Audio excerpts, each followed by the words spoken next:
వ్యర్థమైన మాటలకు, వ్యర్థమైన శాస్త్రాలకు, దేవునికి ఇష్టం లేని పనుల వల్ల ఎక్కడ పడిపోతున్నాం మనం? అపరాధములో పడిపోతూ ఉన్నాం. ఎక్కడ పడిపోతున్నాం?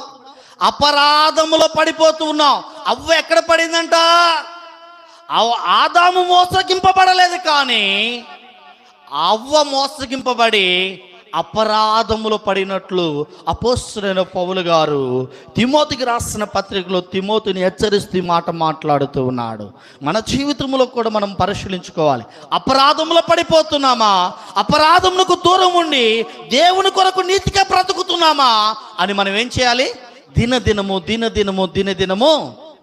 పరిశీలించుకోవాలి. దేవుని బిడ్డలారా, అలా పరిశీలించుకున్నప్పుడే మన ఆత్మీయ జీవితం జాగ్రత్తగా మనము కాసుకోగలుగుతాం.